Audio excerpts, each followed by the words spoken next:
जिसकी वजह से घर में वो माता पिता पे ही बिगड़ जाते हैं, भाई बहनों से झगड़ा करते हैं, तकिया तोड़ फाड़ देते हैं। आज हमारा परिवार एकलता की ओर ऐसा बढ़ रहा है कि हम कहते हैं कि पड़ोसी के घर में मत जाओगे, उसका बच्चा बदमाश है। ये शरीर में प्रॉब्लम होती है तो डॉक्टर्स बेस्ट एक्सरसाइज के रूप में आपको कहते हैं कि 40 मिनट स्विम करो।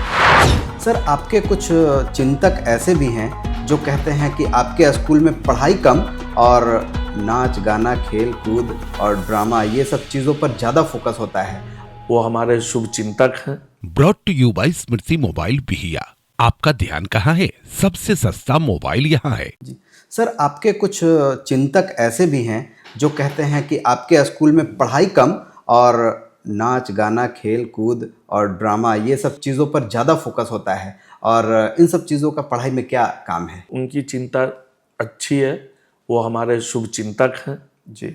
लेकिन कहीं ना कहीं यदि उनकी ये चिंता है कि हम शिक्षा से ज़्यादा इन चीज़ों पे दिमाग लगाते हैं और समय देते हैं, तो वो थोड़ा सा पीछा का सोच रखते हैं।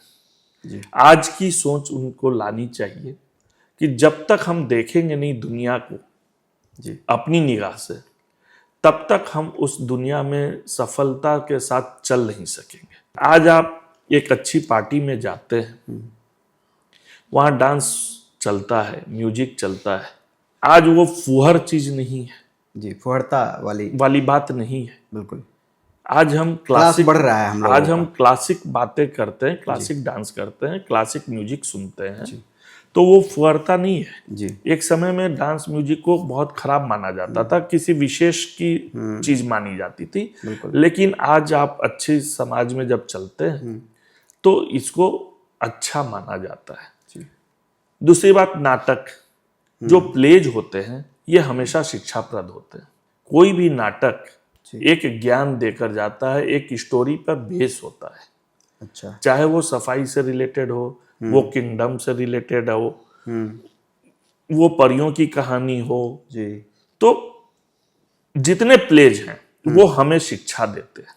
हम यदि स्विमिंग की ट्रेनिंग देते हैं तो वो शारीरिक पौष्टिकता लाता है, वो शरीर को मजबूत करता है और एक स्किल हमारे अंदर देता है कि स्विमिंग की क्या आवश्यकता जीवन में है। आज जब आपके देह में प्रॉब्लम होती है, शरीर में प्रॉब्लम होती है, तो डॉक्टर्स बेस्ट एक्सरसाइज के रूप में आपको कहते हैं कि 40 मिनट स्विम करो।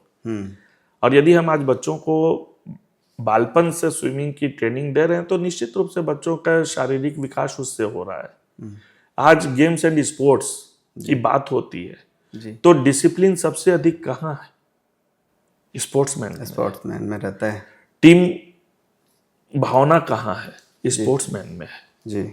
तो हम यदि स्पोर्ट्स की पढ़ाई न कराएं, स्पोर्ट्स न कराएं विद्यालयों में, तो शारीरिक भी बच्चे कमजोर होंगे, मानसिक भी कमजोर होंगे, विक्षिप्तता आ जाती है बच्चों में। क्योंकि पहले के समय में हर घर के आगे बड़ा मैदान होता था, बच्चे घरों में खेल लेते थे जी। 4 परिवार के बच्चे एक साथ खेलते थे। बिल्कुल। आज हमारा परिवार एकलता की ओर ऐसा बढ़ रहा है कि हम कहते हैं कि पड़ोसी के घर में मत जाओगे, उसका बच्चा बदमाश है। और हम अपने बच्चों में कुंठितता लाते हैं, बच्चे कुंठित हो जा रहे हैं जी। उनके शारीरिक विकास नहीं हो रहा है। जो एनर्जी उन्हें लॉस होनी चाहिए पूरे दिन में जी, वो लॉस नहीं हो रही है, जिसकी वजह से घर में वो आप विचलित देखते हैं बच्चों को कि वो माता पिता पे ही बिगड़ जाते हैं, भाई बहनों से झगड़ा करते हैं, तकिया तोड़ फाड़ देते हैं। क्यों? क्योंकि जो एनर्जी का लॉस होना चाहिए हमारे शरीर में से जी, खेलने के माध्यम से जी, वो लॉस नहीं हो रहा है। तो मस्तिष्क पे जब वो एनर्जी चढ़ती है जोर पड़े तो हम कहीं ना कहीं तोड़ फोड़ की भावना से ग्रसित हो जाते हैं, बिगड़ने लगते हैं। उसका प्रेशर कहीं ना कहीं निकलेगा ही। इसलिए विद्यालयों को ही रिस्पॉन्सिबिलिटी है कि बच्चों का शारीरिक विकास पर भी ध्यान दें, केवल बौद्धिक विकास पे नहीं। और स्पोर्ट्स तो टीम वर्क की चीज है, बच्चों में लीडरशिप भी उससे आता है जी। टीम स्पिरिट आता है कि हमें दूसरे को सहयोग नहीं करेंगे, यदि मैं बॉलिंग कर रहा हूं और सामने वाला कैच नहीं लेगा तो हमारी टीम हार जाएगी। बिल्कुल बिल्कुल। तो हमें टीम स्पिरिट भी वो ही लाता है कि 4 आदमी एक साथ सहयोगात्मक कार्य कैसे करें।